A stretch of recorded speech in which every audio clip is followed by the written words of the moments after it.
Oi, Décio. Tá muito frio aí?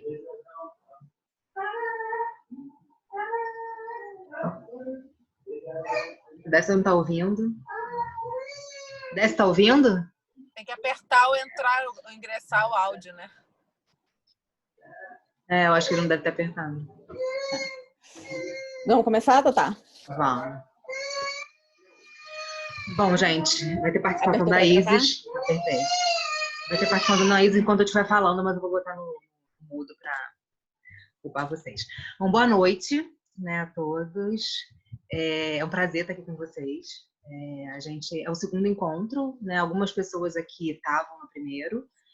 Acho que a Bia, a Marcele não estavam, né? Mas o restante estavam. E a gente recebeu alguns feedbacks e a gente resolveu fazer algo menor para que a gente conseguisse aprofundar mais nos temas.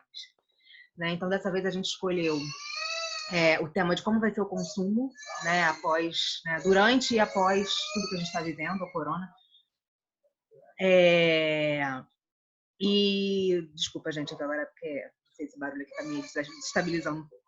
E a ideia é a gente realmente aprofundar, né, com a Renata Barbieri, que é uma profissional, né, que já está aí há 15 anos no mercado. Ela passou por algumas empresas como a Tecnos, em várias áreas, né, na Tecnos, depois na Raizen, e hoje ela está no Hortifruti, Hortifruti Natural da Terra, né? E ela está na área de projetos de inovação, e ela está realmente passando por um desafio muito grande. Então, a gente acha que ela tem realmente muito para contribuir. A outra pessoa é a Fernanda, a Letícia vai falar mais sobre ela. Eu sou a Thaisa Mariotti, né, eu sou psicóloga, sou orientadora de carreira. E eu e a Letícia, a gente está na Self Connecting School, que ao longo desses momentos que a gente está fazendo, né, dessa nossa programação, a gente vai falar mais sobre Self Connecting também. Tá, vai lá, Letícia. Sou Letícia, sou administradora e especialista em desenvolvimento pessoal e profissional. Né? E o nosso intuito aqui é conseguir fazer com que as pessoas que estejam vivendo hoje o mercado, né, que estejam passando por esse momento foda, né, foda, seja para o bom, seja para o ruim, né, no mercado, que elas possam também contribuir com a vida de vocês, né, que haja troca mesmo aqui entre nós, tá? A Fernanda é a nossa outra convidada. A Fernanda também é administradora. Ela passou pelas empresas, ela passou pelo governo do estado, foi a primeira empresa dela, ela trabalhava com desenvolvimento de projetos, com gerenciamento de projetos lá. Depois do governo do estado, ela trabalhou como consultora na TOTS Consulting. Depois ela apagou as luzes da Rio 2016, acho que ela só saiu da Rio 2016 em 2019, né? Ela literalmente apagou as luzes de lá, ficou um bom tempo lá, foi um projeto que preencheu o coração dela, porque eu acompanhei bem de perto isso. E agora ela está aí no meio desse tiroteio que está rolando no mundo, né? Ela trabalha nos laboratórios Richer, que são os laboratórios da Redditor, né? Então está lá com a lupa na pandemia, nas análises, nos resultados. E é isso. E a gente escolheu as duas porque as duas estão vendo esse fogo cruzado, né? A Renata na área de varejo alimentar, né? Que está se reinventando, fazendo das tripas coração para fazer com que o negócio se atualize mesmo, né? De uma forma, vire uma chave, né? Que eu acho que o mundo já vinha pedindo há muito tempo, né? E acabou que, né? Já que a gente não estava ouvindo, ela veio, o mundo deu um soco na nossa cara, e não só na nossa, como nas empresas. E é isso que a Renata está aí agora. E a Fernanda veio desse laboratório Richer, que era, como ela fala, um laboratório gourmet, né, que fazia a análise da análise do sangue. E agora está lá todo mundo de cabelo em pé para conseguir entregar o beabá, né, entregar o básico. Né? E a gente queria começar por esse assunto agora, né, do básico bem feito, né, ou back to basics, né, que é em inglês a sigla, a gente em português fala o básico bem feito. E, Fê, queria começar por você mesmo, né?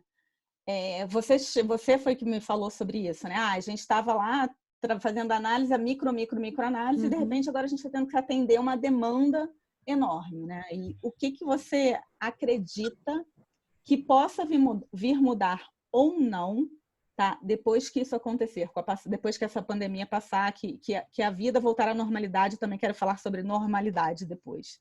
Tá. Boa noite a todo mundo. É um prazer estar aqui de novo. Espero contribuir assim com esse incêndio que a gente está vivendo e tentar esclarecer algumas coisas e esclarecer dúvidas minhas também, com certeza. O Laboratório Richer, ele, diferente dos outros grandes laboratórios que têm uma linha de produção em massa, ele sempre foi visto como um laboratório de inovação.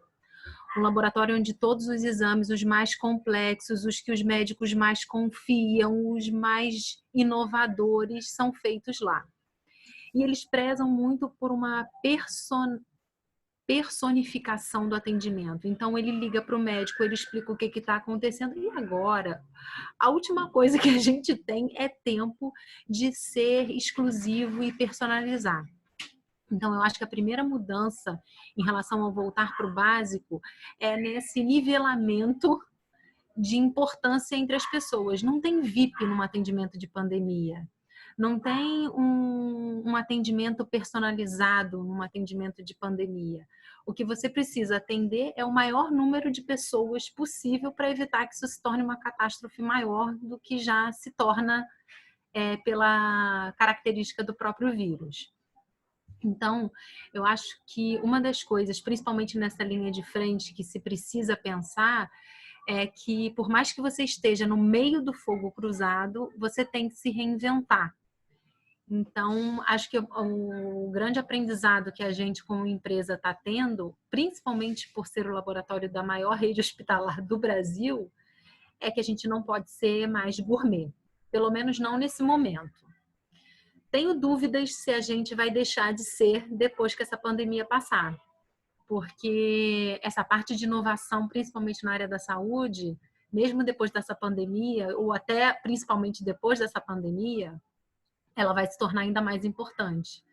Então, em relação até aos testes escolhidos e todo o cuidado que se tem na escolha dos tipos de reagentes que vão ser usados na reação dos vírus, isso vai ser continuado.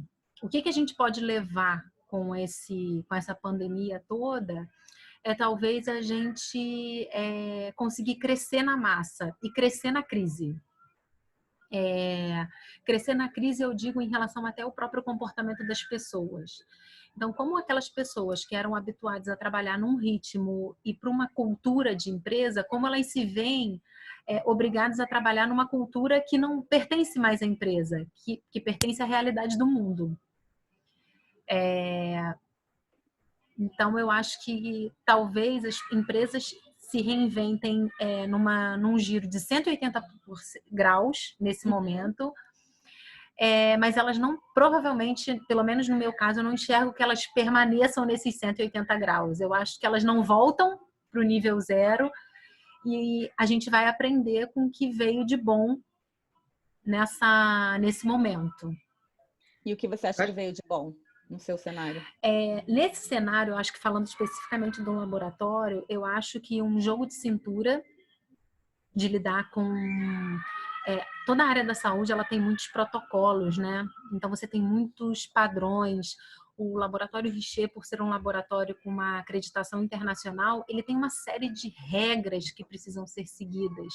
E eu acho que o lado ruim dessas regras é um engessamento que te impede, às vezes, de agir diferente. Não necessariamente agir errado, mas agir de uma outra forma. E no momento de pandemia, você tem que se reinventar o tempo inteiro e agir de formas diferentes. Eu falei no primeiro encontro que eu não tenho dúvidas do comprometimento e da garra dos profissionais da saúde.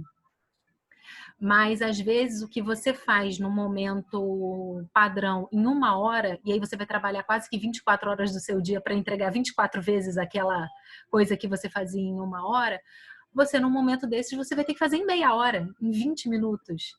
E como você consegue, sem perder a qualidade, otimizar os seus processos, rever os seus processos para atender um momento em que nada está dentro da normalidade. Uhum. Eu acho que Não, que eu acho que esse ponto que a Fê falou, né, foi algo que surgiu no primeiro encontro, que são as pessoas, né, a dificuldade das pessoas entrarem na nova realidade, né? Acho que a Rê tem coisas para falar nesse sentido, que eu acho que ela está enfrentando muito isso, né? Essa resistência das pessoas, essa dificuldade de entrar numa nova realidade mesmo. Tá sem volume. Ah, não mudou. Total, já liguei. Boa noite para todo mundo. Não, ouvindo a Fê, é muito interessante identificar as similaridades, né?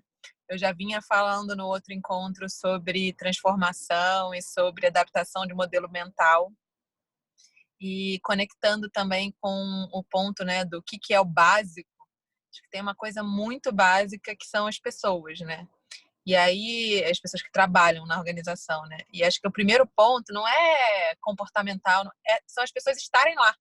Sim, a gente está vivendo um cenário onde os quadros são reduzidos, porque as pessoas de risco primeiro foram afastadas, depois as pessoas com sintomas. Então, assim, acho que a primeira coisa é dar valor à importância que a mão de obra, assim, das pessoas estarem presentes, né?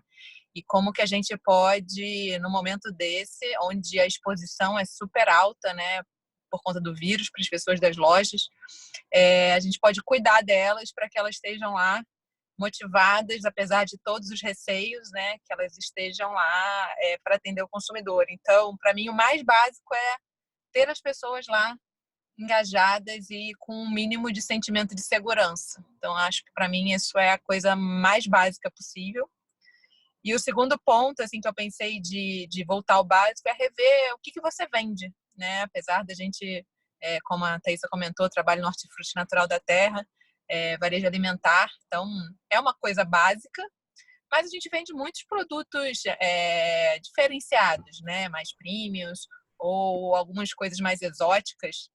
E nesse momento que o cliente não necessariamente está na loja e a venda de impulso, assim, que vi esse item, vou comprar, está muito diminuído. Então, por outro lado, você tem produtos de limpeza sendo vendidos que nunca foram focos do nosso, da nossa loja, né? Então, tem muita reavaliação do que vender, o que incluir, exemplo, material de limpeza, o que excluir, exemplo, materiais mais exóticos. E aí eu ligo com outro ponto muito básico também, que são os nossos fornecedores. Então, você ter uma boa relação com eles.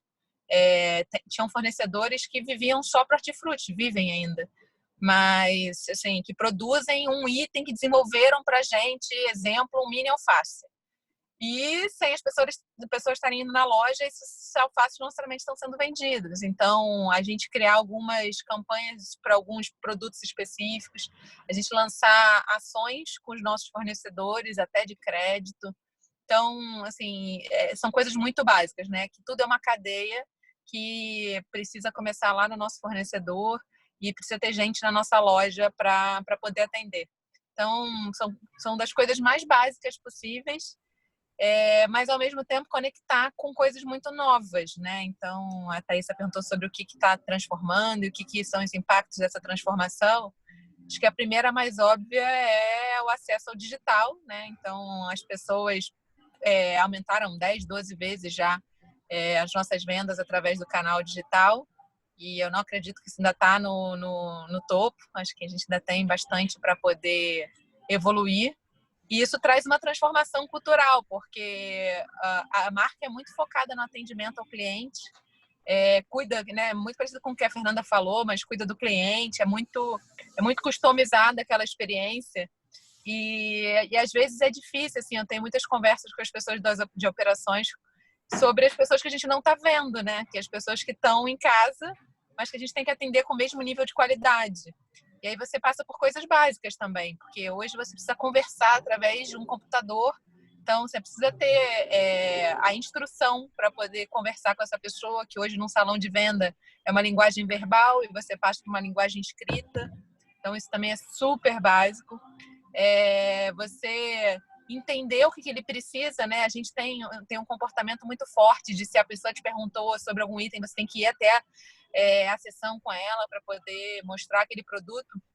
E como é que você faz isso através no digital, né? Então, reinventar essa experiência. Então, assim, tem muito impacto cultural nisso, né? primeiro que eu comentei foi o físico e digital, mas tem gerações distintas que têm ideias diferentes sobre o que funciona para o negócio. Tem pessoas de mais tempo ou de menos tempo de casa. Tem áreas que são muito dependentes do processo 100% azeitado. Tem pessoas que são mais aversas à mudança, né? Então, quando você mexe num processo, que a Fernanda comentou também, às vezes, assim, aquilo... Mas sempre foi feito de outro jeito. Ela trava, né? Eu brinco, eu falo, mas nunca teve coronavírus também. E assim, pessoas que às vezes precisam do planejamento, da estrutura. E nesse momento a gente vive um dia de cada vez, não dá para planejar. As pessoas ficam, tá bom, mas vai parar quando de aumentar a procura pelo delivery? Eu respondo, eu não sei. E lidar com a incerteza também de saber que patamar que isso volta, né? Que nem a Fê estava falando. Porque a gente não acredita que o mundo vai voltar para o lugar da onde ele saiu. Que acho que foi o soco na cara que a Letícia comentou, né? Algumas mudanças vieram para chacoalhar a gente e vão ficar. Então, Rê, você percebe no Hortifruti, que eu tenho percebido isso muito na empresa, tinha uma distinção muito clara em quem está na linha de frente e as áreas né, as áreas fins e as áreas de suporte. Então, quem é da área fim, nossa, né, é o rei. Se ele sai, se tem algum impacto na área, a empresa para. E o da área de suporte é sempre o preterido, é a ralé, né? E no momento de crise, como as áreas se igualam? Como todo mundo passa a ser importante, como a necessidade e a importância de cada área ela fica mais clara. Num laboratório, por exemplo, mesmo no hospital, o saque, nossa, o saque eu nem sei quem está no saque. Gente, se uma pessoa do saque pega coronavírus, aquelas estações de trabalho, uma colada na outra, acaba o saque de uma empresa, a empresa fecha. Então, eu acho que, assim, numa pandemia, o que eu acho que é muito bom, acho que em termos do respeito ao coletivo, da empresa como um todo, de como ela vê o funcionário, que cada um tem, de fato, a sua importância, sem ser clichê, sem ser aqueles discursos motivacionais que a gente vê na empresa, mas, de fato, enxerga-se a importância de todos dentro da operação. A área técnica do laboratório é muito importante, mas se o coletor, que deve ser dentro da cadeia o que recebe o salário, um dos salários mais baixos, não levar a amostra para lá, não tem área técnica, não tem exame para a área técnica executar, né? Se o saque não funciona, não tem paciente entrando. Se o financeiro não fecha as contas, toda a coleta que a gente fez na rua não retorna como recurso, porque a gente não consegue identificar depósito. Então, todos são igualmente importantes dentro da cadeia, principalmente quando a gente está trabalhando numa situação de extrema necessidade e mão de obra reduzida, né? é interessante, na verdade, você falando isso me remete a dois problemas específicos, assim, duas questões, né?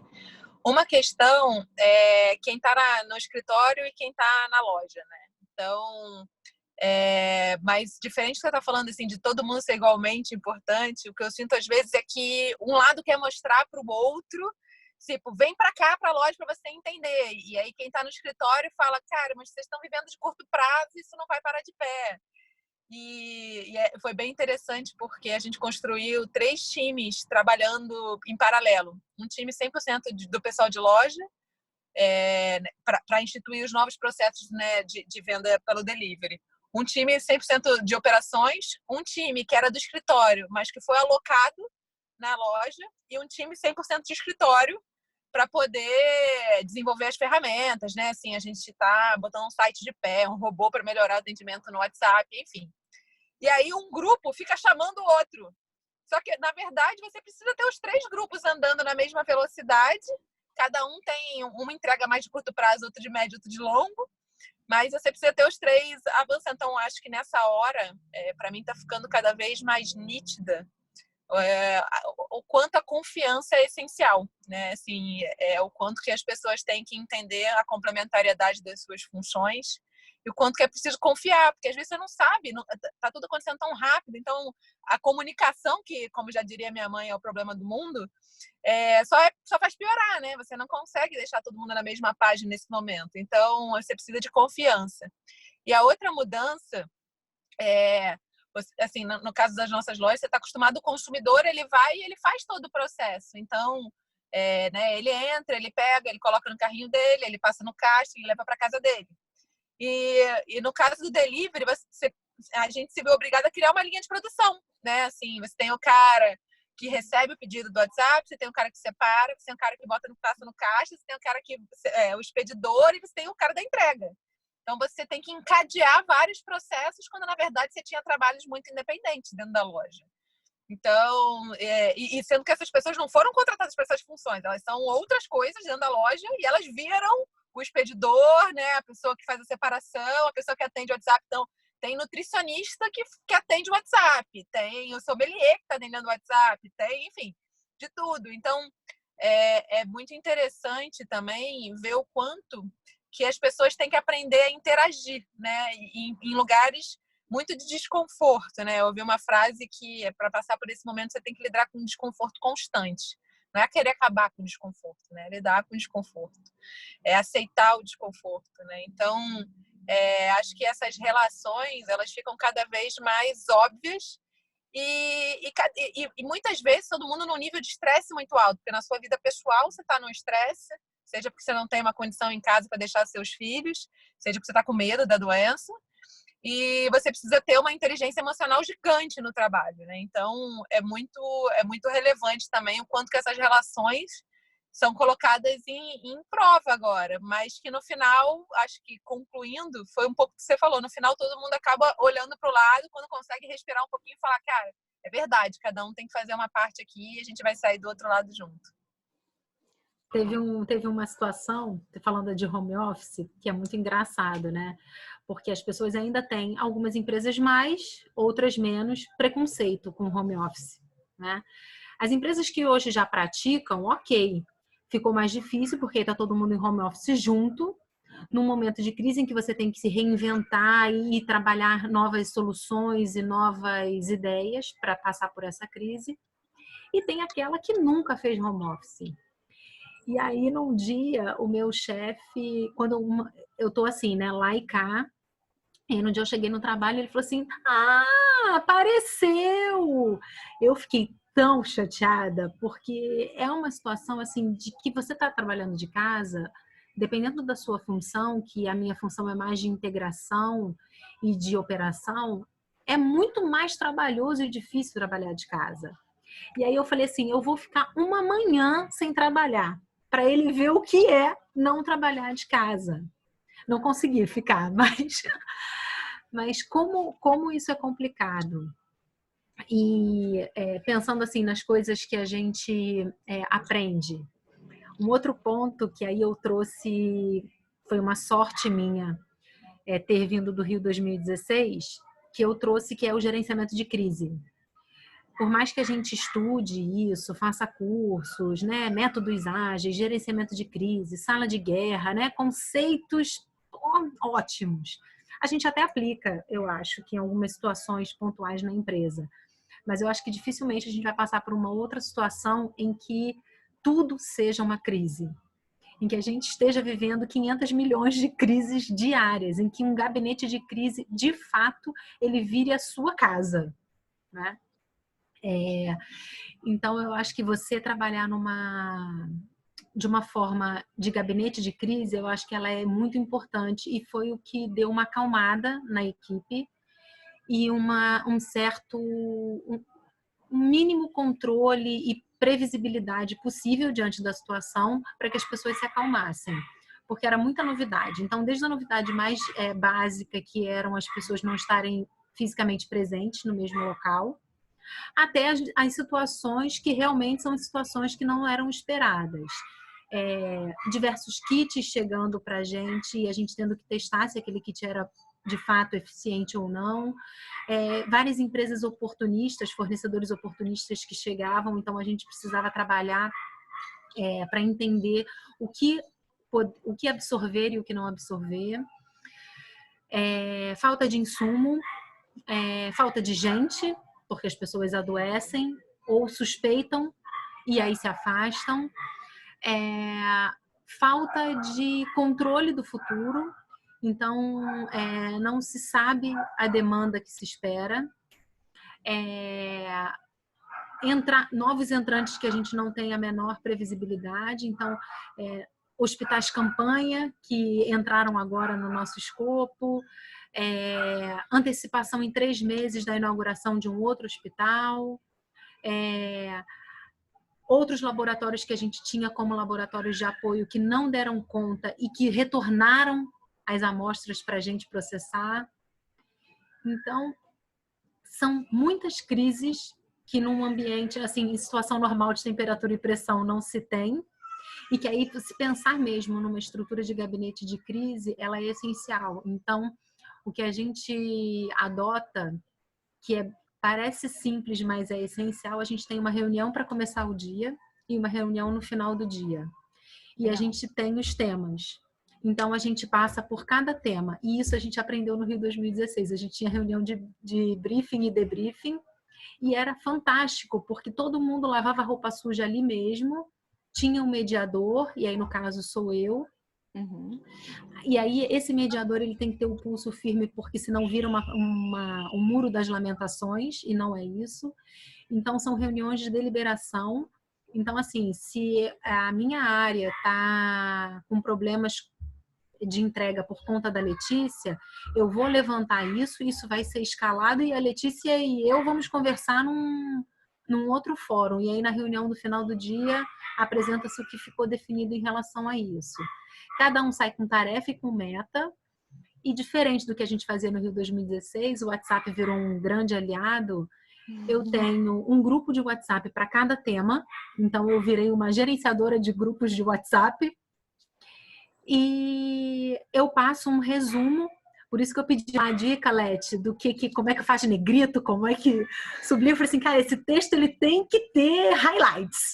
Uhum. E aí a gente trabalhar num resumo, porque são tantas mensagens e tanta informação que o meu resumo vira o que de fato aconteceu naquele dia e o que são os pontos importantes do dia seguinte. Esquece relatório, esquece ata de reunião, assim, como se lidar na crise. E isso Fê, é muito importante. Acho que a gente tá vivendo exatamente a mesma coisa, assim, a gente estabeleceu também uma reunião diária, então, só que no nosso caso não é início e final, é onde a gente, na verdade, fez um grupo, né, que eu comentei que tem 3 grupos, e esse terceiro grupo, ele é multidisciplinar, então, para a gente poder aprovar os contratos rápidos, tem um jurídico, tem a pessoa de TI para integrar os sistemas novos que a gente está desenvolvendo, tem a pessoa do RH, tem a pessoa de infraestrutura, enfim, tem uma pessoa de cada departamento, se não me engano, são 8 ou 10 pessoas. E aí, assim, toda segunda-feira a gente faz um planejamento da semana, onde cada um vai fazendo, eles vão ditando. Todo dia a gente passa, cada um fala em 5 minutos, e é muito isso, assim, a gente tem que ter uma certa disciplina, porque não dá, e aí assuntos que surjam tem que ser criadas agendas paralelas, enfim. Mas tudo isso para dizer que nasce uma nova forma de trabalhar também, né? Que, assim, já não é mais tão nova, o método Agile já se falava de São Tempo, sprint, fazer planejamento de semana, mas, assim, agora não é, assim, não são nomes, não são... Não tão a Vera, né? Não tão a Vera. Então, assim, agora é gente que, tipo, acontece de tudo. E é muito interessante porque algumas pessoas ficam esperando o meu direcionamento, né? E eu falo, não, tipo, toca, você tem autonomia, sabe? A gente está num momento de crise onde cada um que está aqui tem que tomar decisão no dia seguinte chegar se for uma coisa, puxa uma outra reunião, senão já chega com um avanço. E é engraçado, assim, porque algumas pessoas não conseguem, né, necessariamente se posicionar ou exatamente, tipo, capitanear isso. Então, acho que a atitude de cada um, a postura, né, o que muito se fala de protagonismo, da autonomia, é bem, bem importante, né? E a gente fala bastante, eu conversei com a Thaís, com a Letícia, né, o quanto que a alta liderança, às vezes, está muito consumida com fluxo de caixa e com, enfim, alguma crise de saúde que está acontecendo na empresa. Então, nesse cenário, acho que a média liderança, se eu posso chamar assim, ela toma ainda mais importância de ter essas iniciativas, porque se a gente não tivesse se juntado e montado esse grupo e tivesse tomando o nível de decisão que a gente está tomando, talvez algumas coisas não tivessem ainda avançado. E então, assim, acho que um dos intuitos aqui é justamente essa provocação, né? Que a gente possa dizer tudo isso que a gente está vivendo na pele, no nosso caso aí, porque são negócios que estão né, sendo muito movimentados nesse momento, mas principalmente também para alguém que possa criar esse movimento dentro da sua empresa, que às vezes não vai vir de cima a orientação, a gente vai ter que movimentar essas agendas, ou então alguém que a empresa, o setor está parado e tal, e realmente não tem que fazer, mas que quando voltar daqui a 2 meses, 3 meses, ou 6 meses, tipo, esteja ciente, consciente de que é outra realidade, que é aquela realidade que a gente tinha antigamente, da hierarquia, do planejamento de longo prazo, etc., está muito transformado. Uma mudança de cultura mesmo, né, que está acontecendo na marra, né? Assim. Deixa eu dar uma lida aqui nos comentários, que o pessoal está comentando aqui. Eu estou nessas empresas que não sabem lidar com home office. Depois a Beth concordou aqui, Beth Pelaio concordou aqui com a Fernanda. Total, até a pandemia, estamos no piloto do home office já há mais de um ano, com 5% da população. Deixa eu rodar aqui mais para baixo um pouco. Décio, as 2 empresas fornecem serviços e produtos essenciais neste momento, ou seja, não pararam suas atividades, mas mudaram vários processos, como vocês estão falando. Existem medidas que estão sendo feitas sem preocupação do retorno financeiro? Sim. Não sei se as empresas têm capital aberto. Sim, total. Total. Por mais que o nosso volume no Richer, por exemplo, tenha, sei lá, multiplicado a 5ª potência, é um ticket muito baixo o teste do coronavírus. Em comparação aos exames do Richer, que são mega blaster específicos. Então, em relação de produção, hora extra, contrata a galera e compra mais equipamento por muito mais uma questão social e necessária do que pensando no fluxo de caixa. Não tem. E ainda a gente tem um compromisso ainda maior, que por ser um laboratório vinculado à Redditor, a gente tem por obrigação atender aos hospitais do Rio de Janeiro. Então, as 17 unidades do Rio são atendidas pelo Richer. Eu tenho também... Volume baixo. A gente fez um programa que a cada cesta básica comprada a gente doa uma outra. Então, a gente está movimentando com que a sociedade também faça essas compras e que a gente retribua, que a gente duplique a gente não tem nenhum ganho com essa compra. A gente, na verdade, até complementa para poder gerar a segunda cesta. Além disso, tem uma retribuição para os funcionários, então estão sendo feitas algumas ações financeiras para os funcionários. De reconhecimento, né? Reconhecimento. Então, tem algumas iniciativas nesse sentido. E fora isso, como eu comentei, com alguns fornecedores também. Então, tem coisas que nesse momento, eu dei o exemplo do mini alface, a gente não precisaria estar fazendo esse movimento. E a gente acaba mobilizando algumas agendas para poder apoiar. Tem uma linha de crédito para fornecedores também. Então, acho que seja uma retribuição para a comunidade, para os colaboradores ou para os fornecedores, tem bastante coisa acontecendo. Décio, acho que a resposta está aí, foi boa. Foi bom escutar isso. E do home office... Dá até um alíviozinho assim no coração escutar essas coisas. Não, e assim, eu acho que eu comentei com algumas pessoas, né, que são próximas de mim aqui, e que na primeira semana do corona mal consegui falar com as pessoas, né, assim, porque a gente realmente ficou muito... correu para poder se adaptar o mais rápido possível. E é claro que tem o retorno financeiro disso, mas assim, para mim foi uma vontade de fazer as pessoas não saírem de casa também. Se tinha alguma coisa, no primeiro dia, a minha agenda, né, a minha área de projetos de inovação, ela era muito mais de médio e longo prazo. E aí eu acho que eu brinquei, a Thaís falou na última live aqui, eu falei, nossa, eu me sentia tipo querendo vender uma Louis Vuitton, sabe, no meio de uma crise. E aí, assim, eu no dia que tipo, a gente parou e falou, vamos acelerar o delivery, eu falei, cara, graças a Deus, e assim, vamos fazer e vamos ajudar as pessoas a ficarem em casa. Então, acho que além disso, as atuações, seja como a Fê, o fato da gente estar ajudando as pessoas, né, a saberem se estão com vírus ou não, e com isso não propagar, acho que do Hortifruti também com delivery ajuda a gente, as pessoas a não saírem de casa. Então, acho que ainda tem essa contribuição social e direta também das atividades. E a preocupação que a gente tem que ter, porque aí no nosso caso, os nossos profissionais estão muito mais expostos, né, ao risco. Quais são as ações que a gente, como empresa, faz para que aqueles profissionais se sintam acolhidos? A gente tem coletor que sai 6 horas da manhã para fazer a primeira coleta e que estava voltando para o escritório central 1 hora da manhã para estar no dia seguinte, 6 horas da manhã, trabalhando de novo. Com garra, sabe? Assim, não, me dá, vamos lá, vamos ver o máximo que a gente consegue atender hoje. Ô, Fernanda, e como que vocês estão envolvendo esses profissionais, motivando? Qual é a maneira que vocês estão usando para motivá-los? Então, desses profissionais que são os que recebem um salário mais baixo, a hora extra para eles ela é fundamental. Então, a gente trabalhava antes com banco de horas, então a gente mudou e vai ser hora extra mesmo. Então, esse é um dos... Pagamento de hora extra. Porque, assim, banco de horas, ele não vai ter nem, sei lá... Nem vida para conseguir. Então, só o fato de a gente ter mudado a política de banco de horas para pagamento de fato da hora extra, isso já foi para eles um super ganho. E aí, o RH, a gente está pensando junto em alguma iniciativa que toque o coração. Então, alguma peça para que eles ganhem mesmo, tipo uma medalha ou alguma coisa assim, que toque mais o lado sentimental, como fazendo parte mesmo desse grande desafio. A gente tinha essas peças muito simbólicas e comemorativas e afetivas no Rio 2016. Isso era tão importante para a gente. Um pin, uma medalha, uma moeda. Isso para a gente era muito importante porque tinha tudo a ver com o nosso trabalho. Então, a gente está conversando no RH para ver se a gente busca alguma coisa que, ok, a hora extra a gente já está resolvendo, que é o lado financeiro básico, mas como é que eles vão se sentir homenageados? Legal. Tá É comprovado, né, que esse tipo de coisa também motiva. É comprovado.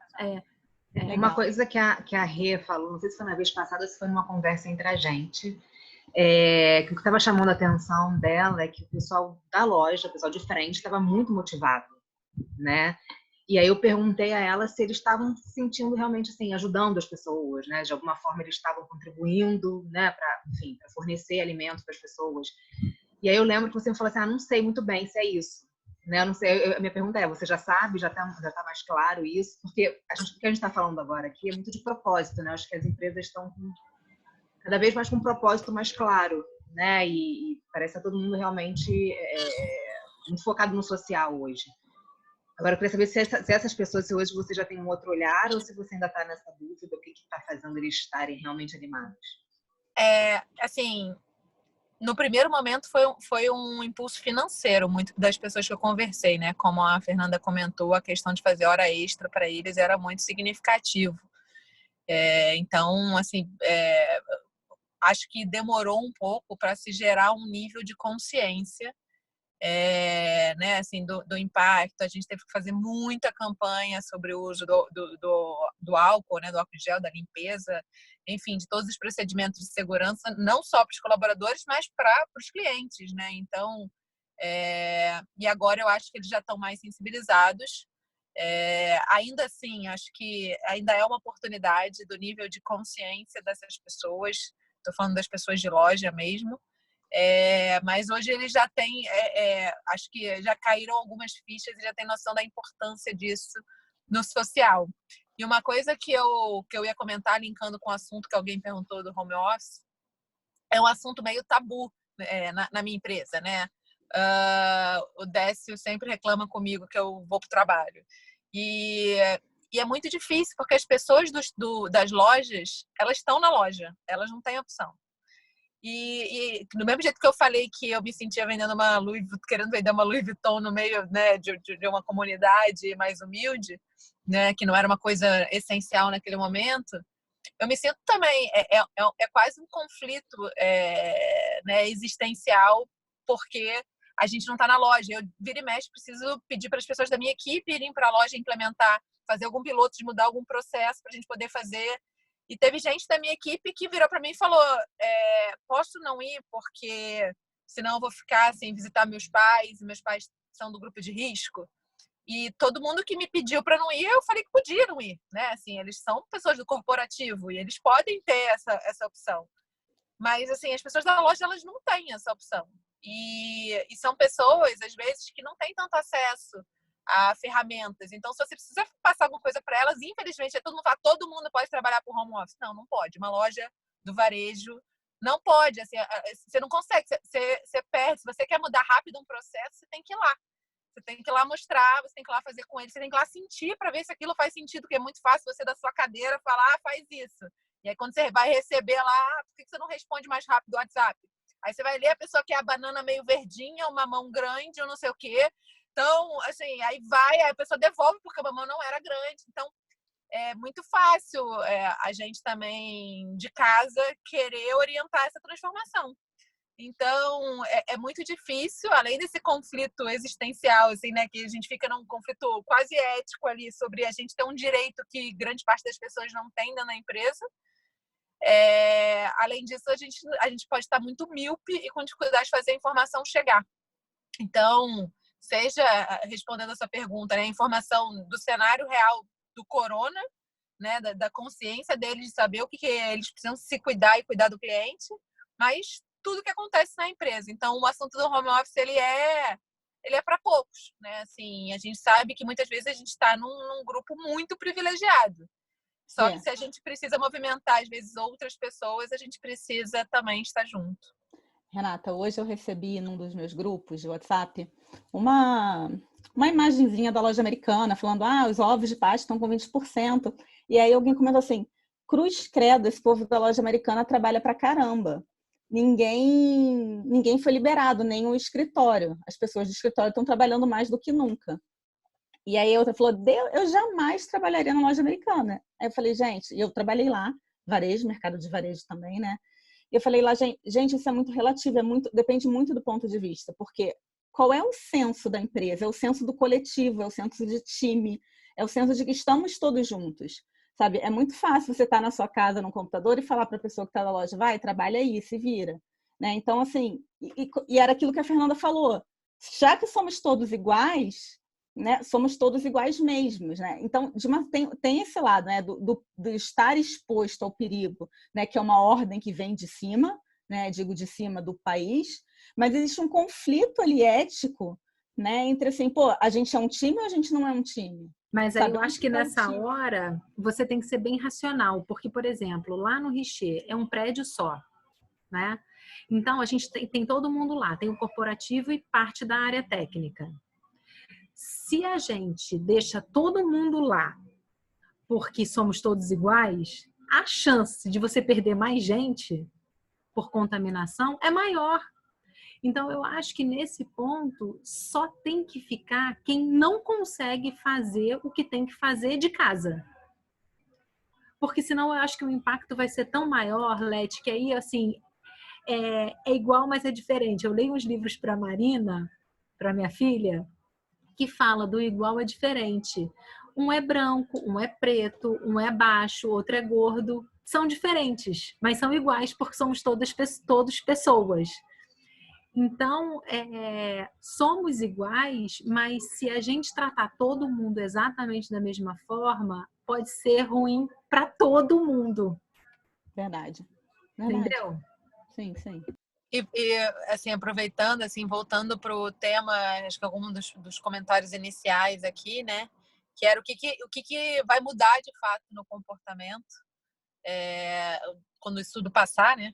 Se é que a gente pode prever, mas se eu puder, minha suposição, acho que o primeiro é a compra online, né? Então, se o hortifruti, né? Se coisas de hortifruti podem ser compradas online, tipo, eu quero a banana verdinha, as pessoas achavam que não, a gente achava que não, a gente achava que o consumidor não ia conseguir fazer, e eles estão fazendo. Então, acho que a primeira é o hábito de compra online. A segunda é a comida no lar, né? Assim, se tem uma coisa, as pessoas estão aprendendo o prazer de cozinhar.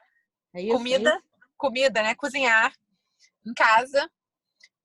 Então, assim, a gente tem está descobrindo muitos hábitos Então, acho que também vai ser algo que vai ser bastante desenvolvido, apesar de que quando voltar ao restaurante, estou doida para comer no restaurante, mas eu acho que a gente vai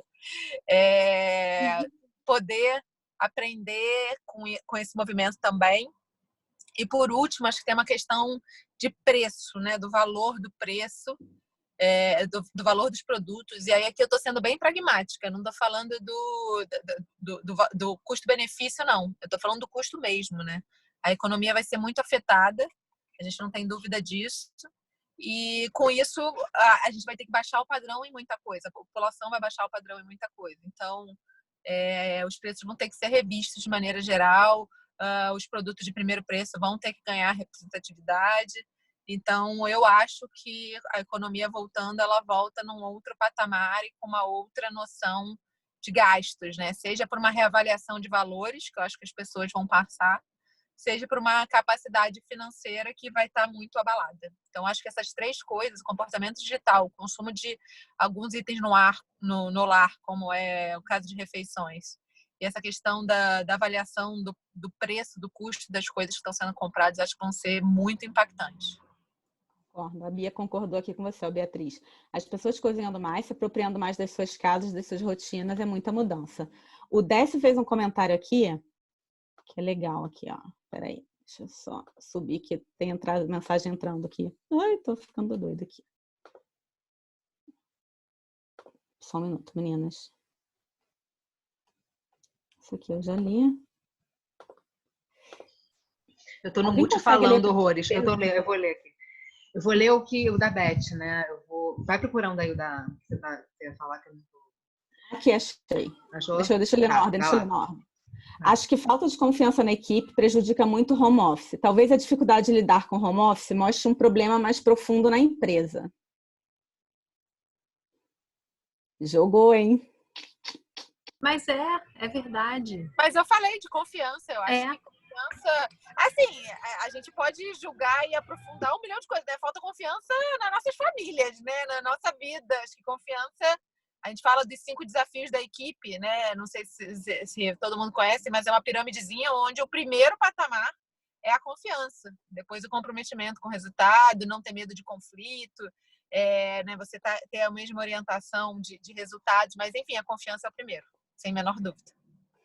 Engraçado, eu estava lembrando disso hoje, Thaís e Renata, que há pouco tempo eu comentei com vocês assim, poxa, eu achei que essa mudança para padrão home office, eu estou esperando ela desde que eu era estagiária, né? Que eu acreditava que isso ia acontecer num tempo muito veloz. E antes dessa pandemia começar, acho que foi no final do ano passado que eu falei, pô, engraçado, que eu achei que fosse um processo rápido, né? Que teoricamente ia acontecer rápido, e não aconteceu até agora. Isso lá em dezembro, eu falei com elas. E agora, de novo, veio lá o mundo e socou nossa cara e botou a gente para fazer home office, já que não foi rápido, né? Como já era possível, então agora o mundo mostrou para a gente que é possível. Vocês vão se virar em 30 mil, mas vai ser possível todo mundo trabalhar de home office. Mas gostei desse ponto de vista aqui do Décio, que tem a ver com a confiança, assim, que mostra talvez um problema mais profundo da empresa. E como que a gente lida com a falta de confiança? Não foi possível completar a sua chamada com o número discado. A pergunta é bem difícil. Um dos valores do Hortifruti é papo aberto e íntegro. Então, eu acho que é ter mais conversas. Então, eu vou te falar que nas últimas 48 horas eu parei para pensar nisso, que eu falei, cara, é tanta coisa para fazer, mas se eu olhar a minha divisão de tempo, eu acho que eu gastei 70% do meu tempo conversando com pessoas. Né? Assim, agora que a gente passou, sei lá, tá na 3ª semana desse movimento, eu fui chamando individualmente para conversar, algumas pessoas me chamaram. Então, é investir tempo em conversas mesmo e ter esse papo aberto e ir dividindo também as nossas dificuldades, sabe? Então, eu repito muito sobre não ter resposta certa, a gente tem que testar, pilotar, ver se dá certo. Então, saber ter abertura ao erro é muito importante, acho que para autoconfiança e para confiança nos demais. Então, acho que são essas duas coisas, né? O papo aberto e íntegro e a abertura ao erro, saber que não existe a resposta certa. Tenho falado, acho que o dia inteiro, antes feito do que perfeito, não vai ser perfeito, a gente vai ter muitos problemas, mas vamos seguindo. Gostei essa abertura ao erro, do meu ponto de vista, é essencial e que não é tão comum existir. Mas acho que nesse cenário não tem outro jeito, né? Assim, não tem como ser diferente, né? Algumas outras pessoas falaram aqui, a Beth falando que Fernanda e Renata perfeitas nas colocações, vive esse conflito ético com o meu grupo, me incluí na escala de trabalho para que, embora diferentes, né, somos todos iguais. Isso me trouxe um certo conforto. Aí a Bia também falou, né, prestando atenção no que estão mais consumindo. A Laura, acredito muito que o consumo de luxo, de supérfluo, vai diminuir, o consumo consciente vai aumentar. Concordo plenamente. Tem uma discussão, né, se as pessoas vão, depois dessa privação, se elas vão compensar essa privação ou se elas realmente vão mudar vão mudar, né, mesmo o mindset. Eu acredito que vai mudar, né? Eu acho que... E a Bia aqui também, né? Home office deveria ser uma preocupação das empresas pós-pandemia. Menos impactos para o meio ambiente, menos tempo de deslocamento do trabalho. Não seria possível ter mais organização e metas claras? Produtividade? Uma pergunta. É uma pergunta. Peraí, vamos ler como pergunta, tá? Lê de novo com calma. Peraí. Home office deveria ser uma preocupação das empresas pós-pandemia. Menos impactos para o meio ambiente, menos tempo de deslocamento do trabalho. Não seria possível ter mais organização e metas claras? Produtividade? Eu acho que sim, eu acho que sim. Eu acho que é importante e até o que eu venho conversado até dentro da equipe é que nesse momento que a gente está vivendo, não tem como você não trabalhar. Porque você simplesmente vai ser, sabe aquelas ondas de capote na praia? Se você não trabalhar, você simplesmente não vai acompanhar. E as coisas estão acontecendo tão rápido que se você ficar uma manhã sem trabalhar, como eu brinquei antes, você simplesmente não vai saber se é de comer ou de passar no cabelo, o que estão falando à tarde. Né? Então, isso fica muito claro quem trabalha de casa e quem não está trabalhando. E aí eu acho que você vai começar a estabelecer algumas regras e algumas formas de você controlar essa produtividade e de você controlar o que está sendo feito e de você trabalhar metas. E aí a gente vai para um ponto anterior. Será que mesmo que presencialmente tem meta, a gente tem meta para bater? Né? Ou então você passa aquela falsa impressão de que você está lá, chega na hora, sai na hora, mas aí você olha o seu e-mail pessoal, você faz a compra na internet, você leva 2 horas de almoço, mas você está lá. Do que você está em casa.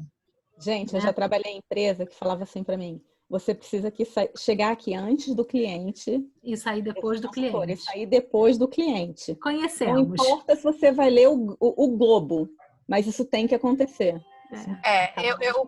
Eu sou mais polêmica no tema home office. Eu sou muito produtiva mesmo.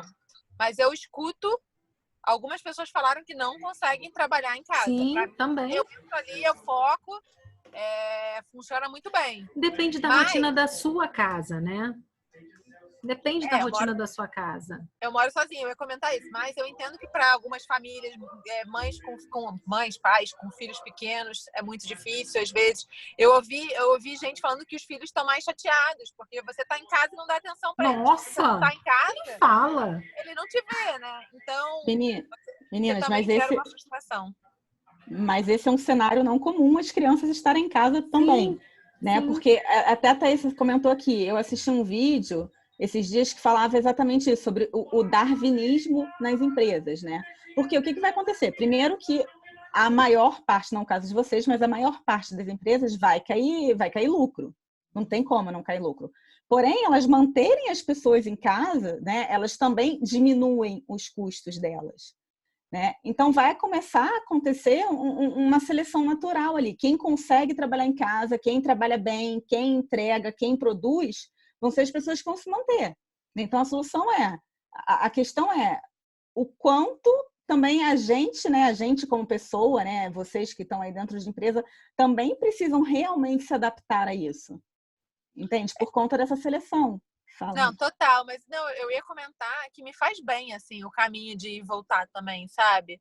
É um tempo que eu paro, que eu penso, que eu ligo para algumas pessoas. Então, assim, não é fácil ficar em casa o dia inteiro também, né? Acho que agora todo mundo sabe muito bem isso, tá todo mundo em quarentena.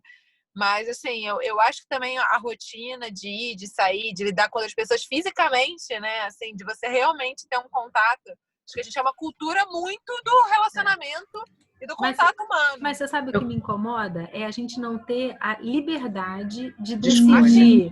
Exatamente. É a liberdade de decidir, Total.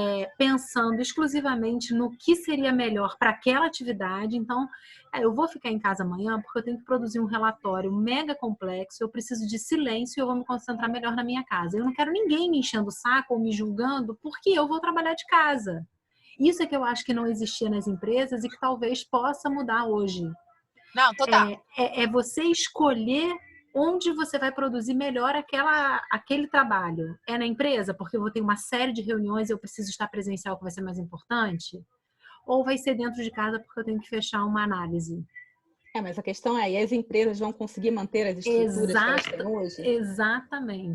Exatamente. Porque pode ser que as empresas não consigam manter as estruturas que elas têm hoje e não seja também uma opção. Você também talvez seja obrigado a trabalhar de casa, porque não vai ter mais uma estrutura. Vai ter uma salinha lá onde as pessoas vão ter que se reunir, né? Porque de alguma forma tem que funcionar. Já está melhor, né? Uma estrutura, talvez não seja mais uma estrutura que possa receber todo mundo, né? A Laura fez um comentário aí que para mim é bem isso mesmo. Não precisa ser dualista, né? Não é ou você ou não pode ir ou tem que ir.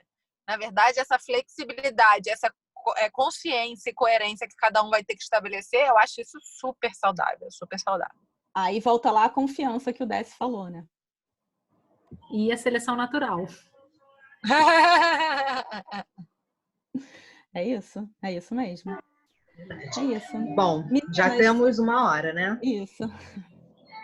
Vai, fecha aí. Tá não, pode fechar, vai lá. Não, porque tá mundo bita aqui, não dá não. Alguém tem mais alguma pergunta para fazer? Gostaria de falar aqui mais alguma coisa? O modelo híbrido vai ser ótimo, foi o que a Bia falou. Ah, não. Foi. Décio, não acho... Opa, subiu aqui. Não acho... Ih, gente. Só um minuto. Aqui, ó. Não acho que é cultura só de relacionamento. Acho que é a cultura das fábricas do século passado, onde o chefe muitas vezes tem que ficar vendo o seu funcionário trabalhando. Lembra da janelinha das fábricas? Gente, é isso. É exatamente isso. Ainda se tem muito chefe que acha que se você está em casa, você está de bobeira.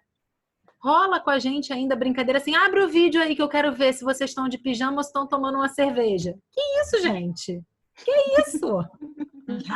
Aí eu tô toda descabelada e tem que abrir a droga do vídeo. Aí daqui a pouco vai estar cabelo branco aparecendo. Então não é brincadeira, né? É sério, né? Não é brincadeira. Não é brincadeira. Não é, porque aquela outro, né? Toda brincadeira tem um fundo de verdade? Tem. E eu, particularmente, eu detesto esse tipo de piadinha no trabalho. Odeio. Você tem que chegar, tá chateado, não se sente, você como chefe, não se sente confortável com o home office? Ok, cada um tem a sua limitação, respeito. Chega, né, senta, joga as claras e fala assim, não consigo, não tô sabendo lidar, preciso estar próximo, e a gente vai chegar numa solução. Essa piada... É o que a Renata falou mesmo, né? Abre, fala a verdade, né? Fala sobre as dificuldades, como que a gente consegue organizar isso. Legal. Exato. Legal. Bom, pessoal, aqui, a Beth. Nossa, muito legal. Muito grata a todos pela generosidade de compartilhar as experiências. Estou me sentindo tão normal agora. É isso. Normal? O que é normal? O que é normal, né? Tem alguém normal aí? Olha, vou só para fechar aqui uma partezinha. Tô morrendo de inveja de quem tá maratonando Netflix, de quem tá curtindo ócio. Eu preciso passar por esse momento de reclusão também. Não tô conseguindo entrar no meu eu interior, olhar para dentro, ter paz. Não tô conseguindo. Tá bom. Fernanda, Renata, muito obrigada. Hoje eu realmente achei que a gente conseguiu trocar, né? Vocês conseguiram trocar entre vocês. A Beth aqui agradeceu, falou obrigada, porque para mim também colaborou comigo, com a minha experiência. Gostei muito mesmo, achei legal. E é isso, meninas. Muito obrigada. Acredito que essa é uma forma da gente colaborar com o mundo. Eu acho que a gente compartilhar a nossa experiência é uma forma de colaborar com o mundo. No momento que a gente atinge uma pessoa, a gente já está fazendo a diferença. E aqui, ó, a gente já está com um grupo de 3, 6, 7, 8, eu e Está gravado, né? A gente vai deixar lá disponível. Eu quero agradecer também, né, as meninas, Renata e Fernanda, todo mundo que assistiu. E falar que a gente vai manter realmente esse encontro semanal. Essa semana foi quinta, né? Tá sendo hoje, mas a gente vai fazer as segundas-feiras. Então a gente vai pular a próxima segunda. E o próximo momento foda vai ser dia 20, né? É dia 20 de abril. Tá? Então já coloquem na agenda. A gente vai divulgar com antecedência dessa vez. Enfim, a ideia realmente é contribuir, né, de alguma forma na vida de todo mundo. Obrigada, boa noite.